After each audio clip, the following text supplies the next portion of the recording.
Şimdi tekrardan yıl sonu gelmesiyle birlikte özellikle sabit maaşla çalışan kesim için asgari ücretin artışıyla ilgili tartışmalar gündemi işgal etmeye başladı. Tabii her seferinde hükümetin iddiası çalışanları enflasyona ezdirmeyeceği şeklindedir.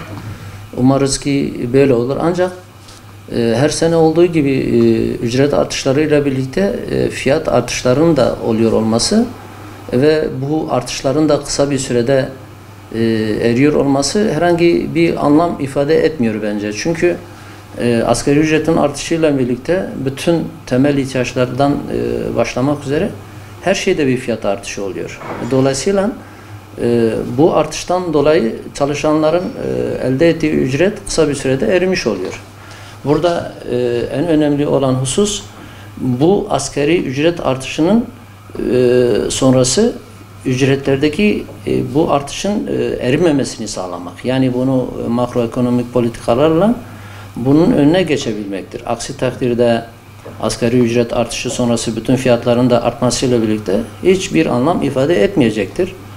Dolayısıyla umarız ki bu hükümetin başlatmış olduğu Mehmet Şimşek Bey'in enflasyonu düşürme politikaları başarılı olur ve çalışanlara da yansıtılan bu asgari ücret zammı da çalışanlar olarak da hayrını görürler diye inşallah umut ediyoruz. Tahminimce yani enflasyon TÜİK'in açıklamış olduğu ve yıl sonu yeniden değerleme oranı da açıklandı.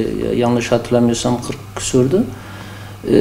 Yani 30 ile 40 bandında ben şahsen tahmin ediyorum asgari ücret artışının. İşverenlerin de güçlü kalması lazım ki bu sürdürülebilirlik sağlanmış olsun. Asgari ücret artması gayet güzel çalışanlar için. Ancak bu ücretin eritilmemesine yönelik politikaların izlenmesi lazım. Yani az önce de söylediğim gibi asgari ücret arttı ama akabinde bütün fiyatlar da arttığı zaman çalışanlar bunun bir hayrını görmüyor. Yani dolaylı olarak yani hem hızlı bir şekilde bu para hemen ceplerinden çıkmış oluyor. Hükümetin enflasyonu düşürücü politikalara ağırlık vermesi lazım ve bu şekilde bunun önüne geçmesi lazım. Aksi takdirde hiçbir şey ifade etmeyecek. Yani kısa bir sürede yapılan artışlar erimiş olacaktır yani. İnşallah çalışanlar umut ettikleri ücreti almış olurlar.